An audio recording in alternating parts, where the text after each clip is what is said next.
Prevention of corruption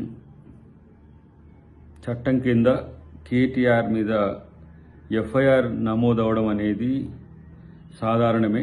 ఎందుకంటే గత కొన్ని రోజులుగా ఏసీబీ ఈ అంశాల పట్ల సమగ్రమైన విచారణ చేపట్టడం ఒకటి, ఫార్ములా ఈ రేస్ కార్ల విషయంలో తను తీసుకున్న నిర్ణయాలు ఏకపక్షంగా ఉండడమే కాకుండా క్యాబినెట్ అప్రూవల్ లేకుండానే నేరుగా నిధుల వినియోగం జరిగిందనేది అభియోగం ఉంది. దాని విషయంలో చట్టం తన పని తను చేసుకుపోతున్న క్రమం.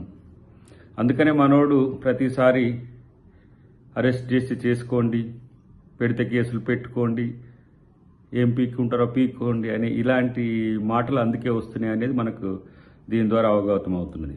అంటే కాంగ్రెస్ ప్రభుత్వం ఆధారాలు లేకుండా స్పష్టమైన విచారణ మీద నమ్మకంతోనే ఎలాంటి చర్యలకైనా పూనుకుంటుంది. ఈ విషయాన్ని బీఆర్ఎస్ కానీ ఇతర ఎవరైనా కూడా ఆలోచించాల్సిన అవసరం ఉంది.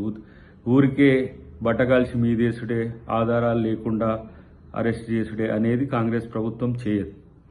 కాబట్టి కేటీఆర్ ఇష్టానుసారంగా ప్రజల నిధులను ప్రభుత్వం రూపంలో దుర్వినియోగం చేయడం అన్నది వాస్తవం. కేసు పూర్తి వివరాలు వచ్చిన తర్వాత అసెంబ్లీలో చర్చన, లేదంటే పబ్లిక్గా ఏ విధంగా వాళ్ళు డిఫెండ్ చేసుకుంటారనే అంశాన్ని పక్కన పెడితే ఈరోజు అవినీతి జరిగిందన్నమాట వాస్తవం.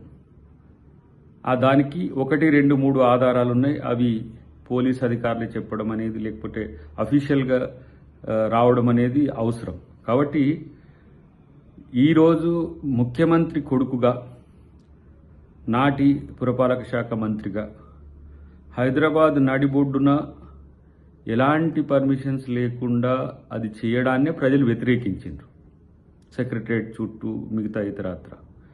కానీ నిధులు కూడా ఇష్టానుసారంగా వాడుకునే హక్కు ఎవరు ఇచ్చిందనే విషయంలోనే ఈ కరప్షన్ ఛార్జెస్ అనేది చేయడం జరిగింది. కాబట్టి ఈరోజు ఏ విధంగా పోలీసులు ముందుకు పోతారు, ఏ విధంగా చట్టపరమైన అంశాల్లో ముందుకు పోతారు అనే విషయంలో ప్రభుత్వం నిర్ణయం తీసుకుంటుంది. కానీ ఒక విషయం గుర్తుపెట్టుకోండి, తప్పును డిఫెండ్ చేసుకోలేరు. తప్పు జరిగిపోయిన తర్వాత, ఆధారాలు దొరికిన తర్వాత ఇంకా ఏ విధంగా తప్పించుకుంటారో చూడాల్సిన అవసరం ఉంది. కాబట్టి ఇప్పటికైనా వాళ్ళు చేసిన తప్పుల విషయంలో మరీ మొండిగా వాదించకుండా, రాజకీయాలు చేయకుండా, కక్ష సాధింపు చర్యలు అనకుండా విచారణకు సహకరించి ఆ విషయంలో ప్రభుత్వానికి సహకరించాలన్నది మా యొక్క డిమాండ్.